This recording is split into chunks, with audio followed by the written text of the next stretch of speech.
Chemistry को start करने से पहले और अगर आपने केमिस्ट्री को स्टार्ट कर भी दिया है तो ये वीडियो आपके लिए बहुत यूजफुल होने वाली है। इस वीडियो में मैं आपको ये भी बताने वाला हूं कि आखिर केमिस्ट्री के कौन कौन से पार्ट को कवर करना है, कौन कौन से भाग को कवर करना है, उसके बाद कौन कौन से ऐसे इंपॉर्टेंट चैप्टर है जिससे हर एक साल बहुत ज्यादा क्वेश्चन पूछे जाते हैं और कैसे आसानी और इजी तरीके से इसको आप कवर कर पाएंगे, ना कि केवल कवर कर पाएंगे, आपके दिमाग में फिट भी हो जाएगा। तो इस वीडियो को देखने के बाद आपको 12th केमिस्ट्री का कोई भी सिलेबस का वीडियो देखने की जरूरत नहीं पड़ेगी आपको, ठीक है। तो चलिए जल्दी से स्टार्ट करते हैं और देखते हैं कि आखिर जो हमारा 12th केमिस्ट्री है वो कितने भागों में बटा हुआ है। तो आपको पता होना चाहिए कि 12th केमिस्ट्री जो है ना वो आपका 3 भाग में बटा हुआ है, जो कि आपको दिख रहा होगा। क्या क्या? तो पहला है भौतिक रसायन, दूसरा है अकार्बनिक रसायन, तीसरा है हमारा कार्बनिक रसायन। मेरे को पता है कि आप लोगों को बोर्ड पे गाजू माजू दिख रहा होगा, पर आपको पता होना चाहिए कि इतनी सारी कंटेंट है ना वो हमारे व्हाइट बोर्ड पे अट नहीं पा रही थी, जिसके कारण से मैं कैसे भी लिख दिया हूं, पर आपको वो मैं एक एक चीज को समझाऊंगा, वो भी अच्छे तरीके से आपको समझ में आ जाएगा। अगर नहीं समझ में आया ना तो वीडियो के लास्ट में कमेंट बॉक्स खुला पड़ा है, जो मन करे वो लिख के जाना, ठीक है ना।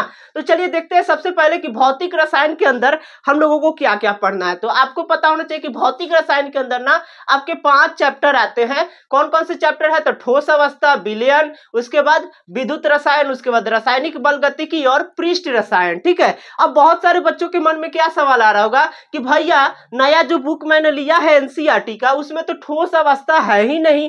तो ठोस अवस्था आपको मैं बता दूं कि ये बिहार बोर्ड डिलीट नहीं किया है, या आप कान खोलकर अच्छे तरीके से समझ लीजिए। ठोस अवस्था आपके चैप्टर, आपके सिलेबस से डिलीट नहीं है। नया बुक जो प्रिंट आउट हुआ है एनसीईआरटी का, उसमें ठोस अवस्था नहीं है, पर सिलेबस में ये है और इससे क्वेश्चन आएंगे और बहुत ज्यादा आते हैं, ठीक है।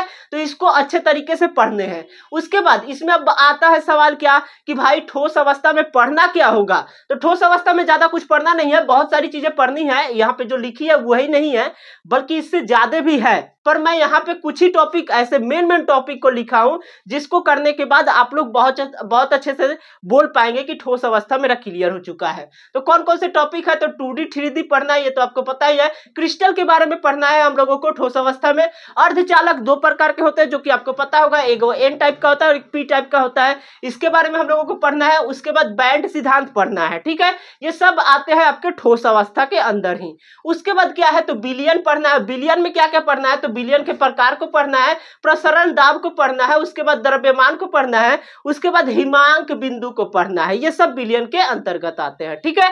अब इसके बाद हम लोग क्या पढ़ेंगे? इसके बाद हम लोग पढ़ेंगे चैप्टर नंबर 3, यानी कि विद्युत रसायन। और विद्युत रसायन में क्या क्या पढ़ना है? तो विद्युत रसायन में आपको पढ़ना है रिडक्स प्रतिक्रिया। उसके बाद क्या पढ़ना है? तो सेल पढ़ना है। सेल कौन कितने प्रकार के होते हैं ये पढ़ना है आपको। कौन कौन से प्रकार के होते हैं? तो इलेक्ट्रोलाइटिक होता है और एक इलेक्ट्रोलिसिस होता है, ठीक है ना। ये सेल के टाइप है और इसी को पढ़ना है डिटेल में, ठीक है। हम लोग बहुत अच्छे तरीके से कवर करेंगे हर एक पॉइंट को, ठीक है। तो लास्ट तक बने रहिएगा। और उसके बाद अगर आप अभी तक नए हैं और अभी तक मेरे चैनल को सब्सक्राइब नहीं किया है तो चैनल को सब्सक्राइब कर लीजिएगा। क्यों सब्सक्राइब कर लीजिएगा? इसका कारण आपको पता होगा कि सिद्धांत भैया जो लाते हैं ना वो एकदम ट्रिक के साथ सारे वीडियो को लाते हैं। आप अगर 2 मिनट इस वीडियो में दीजिएगा ना तो आपको खुद ही समझ में आ जाएगा कि कितने अच्छे तरीके से मैं आपको ये सारी चीजें दिमाग में फिट करा दूंगा। रटवाना नहीं है, समझा देना है बच्चे को, क्योंकि वहां पे जाके वहां पे लिख के आ पाए। चलिए तो इसके बाद हम देखते हैं कि अगला चैप्टर हमारा क्या है। तो अगला चैप्टर हमारा है रासायनिक बल गतिकी। रासायनिक बल गतिकी में हम लोगों को क्या क्या पढ़ना है? तो रासायनिक बल गतिकी में हम लोगों को पढ़ना है प्रतिक्रिया। उसके बाद क्या पढ़ना है? तो दर पढ़ना है। उसके बाद क्या पढ़ना है? तो हम लोगों को प्रभाव पढ़ना है। इसके अलावा हम लोगों को पढ़ना है सक्रिय ऊर्जा पढ़ना है। उसके बाद अर्हेनियम का समीकरण पढ़ना है। इसके बाद यहाँ हमारा चौथा चैप्टर कंप्लीट होता है। अब यहाँ से हम लोगों का स्टार्ट होता है 5वां चैप्टर, जो कौन सा है? तो पृष्ठ रसायन है, ठीक है। पृष्ठ रसायन में अब हम लोगों को क्या क्या पढ़ना है? तो अधिशोषण पढ़ना है, उसके बाद उत्प्रेरण पढ़ना है, उसके बाद इमल्शन और उसके प्रकार पढ़ने हैं। इमल्शन और उसके प्रकार को यहाँ पे हम लोग क्लियर करेंगे। ये तो हो गई भौतिक रसायन की बात थी। तो यहाँ पे तो हमारा फिजिकल केमिस्ट्री जो था वो खत्म हो गया। अब हम लोगों का बच क्या गया? तो इनऑर्गेनिक और ऑर्गेनिक पार्ट बच गया। आप यकीन मानिए, आप मेरे लिए छोटे भाई बहनों की तरह हो और मैं इसको इतनी अच्छी तरीके से समझाऊंगा ना कि आपके दिमाग में फिट कर जाएगा, एकदम अच्छे तरीके से बैठ जाएगा, ठीक है। तो चलिए देखते हैं कि इनऑर्गेनिक क्या है और कैसे, कौन कौन से चैप्टर है और कैसे खत्म करने हैं इसको। तो देखिए इनऑर्गेनिक जो चैप्टर है उसमें मात्र 4 ही चैप्टर है। वो कौन कौन सा है? तो छठा चैप्टर है। छठा चैप्टर क्या बोल रहा है कि तत्वों के निष्कर्षण के सिद्धांत, ठीक है। इसमें हम लोगों को पढ़ना क्या है, तो खनिज और अयस्क के बारे में पढ़ना है। उसके बाद निष्कर्षण के सिद्धांत। निष्कर्षण का मतलब क्या होता है, निष्कर्षण का मतलब होता है निकालना। निकालना, देखिए यहाँ निकालना का, यहाँ से निकालना से ही निकालना का यहाँ पे आपको निष्कर्षण दिख जाएगा, ठीक है ना। निकालना से ही यहाँ पे निष्कर्षण, नी से यहाँ पे निष्कर्षण। निष्कर्षण का मतलब ये होता है निकालना, मतलब खनिज जो निकलता है ना, जमीन से बहुत सारे हमारे खनिज निकलते हैं, जैसे पेट्रोल हो गया, कोयला हो गया, ये सब क्या है, तो खनिज है, जिससे क्या निष्कर्षण के सिद्धांत से मतलब शुद्ध किया जाता है, ठीक है ना। तो इसके बारे में हम लोग पढ़ेंगे तत्वों के निष्कर्षण के सिद्धांत में, ठीक है ना। उसके बाद जो हमारा अगला चैप्टर है वो क्या बोल रहा है कि पी ब्लॉक के तत्व। ये बहुत बड़ा चैप्टर है और इससे बहुत सारे क्वेश्चन बनते हैं, ठीक है। अब देखिए आपको पता होना चाहिए कि पी ब्लॉक के तत्व में ना टोटल 6 वर्ग होते हैं, जिसमें से 2 वर्ग हम लोग पहले ही कंप्लीट कर लिए हैं। कहां पे कंप्लीट कर लिया, तो 11th क्लास में, ठीक है। बाकी के जो 4 वर्ग रिमेनिंग बचे हैं, 4 वर्ग जो रिमेनिंग बचे हैं ना, उसको हम लोग यहाँ पे कंप्लीट कर रहे होंगे। कौन कौन से वर्ग बचे हैं यहाँ पे, तो यहाँ पे हम लोग बचे हुए हैं कौन कौन से, तो यहाँ पे बचा है 15, 16, 17 और 18 वर्ग। यहाँ पे हम लोग पढ़ेंगे कहाँ पे, तो पी ब्लॉक के तत्व में हम लोग पढ़ेंगे ये 4, ठीक है। इसमें ये भी जानेंगे कि आखिर पी ब्लॉक के तत्व होते क्या है।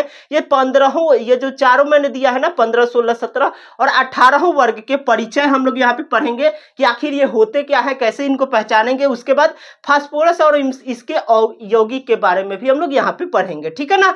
चलिए अगले चैप्टर को देखते हैं। अगला 8वां चैप्टर हमारा बोल रहा है कि डी एंड एफ ब्लॉक के तत्व। अब इसमें हम लोगों को पढ़ना क्या है, तो इसका इंट्रो पार्ट पढ़ेंगे, इंट्रो यानी कि परिचय। इसमें पढ़ेंगे कि आखिर डी एंड एफ ब्लॉक के तत्व कौन कौन से होते हैं और इसको पहचानने का भी इसमें तरीका जानेंगे कि आखिर कैसे इसको पहचाना जाता है और कैसे बनाया जाता है, ठीक है। उसके बाद ऑक्सीकरण के अवस्थाएं इसी के अंदर आता है, तो इसको भी हम लोग पढ़ेंगे इसमें, ठीक है। उसके बाद अगला जो हमारा चैप्टर है वो कौन है, तो उप सहसंयोजक यौगिक, ठीक है। इसमें क्या पढ़ना होता है, तो IUPSC बहुत इंपॉर्टेंट होता है, बहुत बार पूछा गया है, तो ये बहुत इंपॉर्टेंट होता है। इस पर्पज से इसको बहुत जरूरी है, इसको अच्छे से पढ़ना, ठीक है ना।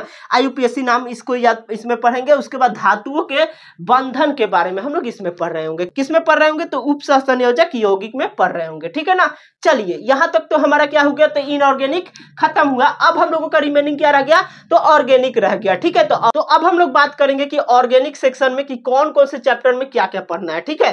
तो देखिए ऑर्गेनिक सेक्शन में ये हमारा आता है सबसे पहला चैप्टर की हेलो एल्केन, ठीक है, जो कि चैप्टर नंबर 10 है, हेलो एल्केन। इसमें हम लोग पढ़ेंगे कि इसके परिचय के बारे में कि आखिर हेलो एल्केन होता क्या है। उसके बाद बॉन्ड की प्रकृति जानेंगे। उसके बाद क्या जानेंगे, डाइक्लोरोमेथेन के बारे में जानेंगे, ठीक है। इसके बाद अगला चैप्टर हमारा क्या बोल रहा है, अल्कोहल, फिनॉल और ईथर, ठीक है। इसमें हम लोग मेनली क्या जानेंगे कि अल्कोहल कैसे बनता है और कौन कौन से अल्कोहल के नाम जानेंगे कि कहाँ कहाँ से, उसके बाद कैसे पहचानेंगे अल्कोहल को, इसके बारे में हम लोग इसमें जानेंगे, ठीक है ना। जो कि आपको यहाँ पे दिख रहा होगा कि परिचय इन सबका जानेंगे, यानी कि अल्कोहल का परिचय, फिनॉल का परिचय, उसके बाद ईथर का परिचय भी जानेंगे। उसके बाद तैयारी और के तरीके जानेंगे कि आखिर अल्कोहल कैसे बनता है, ईथर कैसे बनता है, फिनॉल कैसे बनता है, ठीक है। उसके बाद जो अगला हमारा चैप्टर है कि कार्बोक्सिलिक अम्ल। कार्बोक्सिलिक अम्ल क्या होते हैं, इसके बारे में भी हम लोग इसमें पढ़ेंगे। तो कार्बोक्सिलिक अम्ल सबसे पहले पढ़ लेंगे कि कार्बोक्सिलिक अम्ल क्या होते हैं। इसके बाद क्या पढ़ेंगे हम लोग, तो इसके तैयारी करने के तरीके जानेंगे कि आखिर कार्बोक्सिलिक अम्ल जो होते हैं वो कैसे बनते हैं, ठीक है। चलिए अगला चैप्टर क्या बोल रहा है, एमीन। एमीन कैसे पढ़ेंगे, इसमें क्या क्या पढ़ना है, तो एमीन में हम लोगों को पढ़ना है नामकरण, ठीक है। उसके बाद भौतिक एवं रासायनिक गुणधर्म इसी के अंदर हम लोग पढ़ते हैं। उसके बाद जैव अणु। जैव अणु को आप लोग जानते होंगे, बायोमोलिक्यूल्स के नाम से भी जानते होंगे। तो इसमें ना मेनली क्या होता है, बायो का ही सबसे ज्यादा इसमें टॉपिक रहता है, इसीलिए इसको बायोमोलिक्यूल्स भी बोला जाता है। और कौन कौन से टॉपिक पढ़ना है इसमें, तो प्रोटीन के बारे में और विटामिन के बारे में इसमें पढ़ना है, ठीक है। अगला चैप्टर क्या बोल रहा है कि बहुलक। बहुलक क्या होता है, तो बहुलक के बारे में हम लोग पढ़ेंगे, वर्गीकरण। बहुलक में वर्गीकरण क्या क्या होते हैं उसके बारे में हम लोग यहाँ पे पढ़ेंगे। उसके बाद जो हमारा जो लास्ट जो चैप्टर हमारा है, दैनिक जीवन में रसायन, इसमें हम लोग पढ़ रहे होंगे कि खाद्य पदार्थों में दैनिक जीवन रसायन क्या क्या है, ठीक है। उसके बाद औषधि में रसायन क्या है, उसके बाद दवा में क्या रसायन है, उसके बाद भोजन में क्या रसायन है, और सफाई में भी जो साबुन वाबुन यूज होता है ना, तो उसमें क्या केमिकल मिलाया जाता है, तो वो सारी चीजें हम लोग कहाँ पे पढ़ेंगे, तो लास्ट चैप्टर यानी कि दैनिक जीवन एवं रसायन में। उम्मीद करता हूं कि आप लोगों की पूरी सिलेबस बहुत अच्छे तरीके से समझ में आई होगी। अंत में मैं आप लोगों से बस यही कहना चाहूंगा कि तुम सब लोग मेरे भाई बहन हो, तो आप लोगों को कहने कहने की जरूरत तो पड़ने वाली है नहीं, फिर भी मेरी आदत है तो मैं आपको एक बार बोल देता हूं कि चैनल को सब्सक्राइब कर लेना, क्योंकि मैं सेंटर तक आपका साथ निभाऊंगा। बाकी आपसे कुछ कहने की जरूरत है नहीं, क्योंकि आप लोग वैसे ही होशियार हो। ठीक है, मिलते हैं इसी तरह के नेक्स्ट वीडियो में, तब तक आप हमारे साथ बने रहिए। धन्यवाद।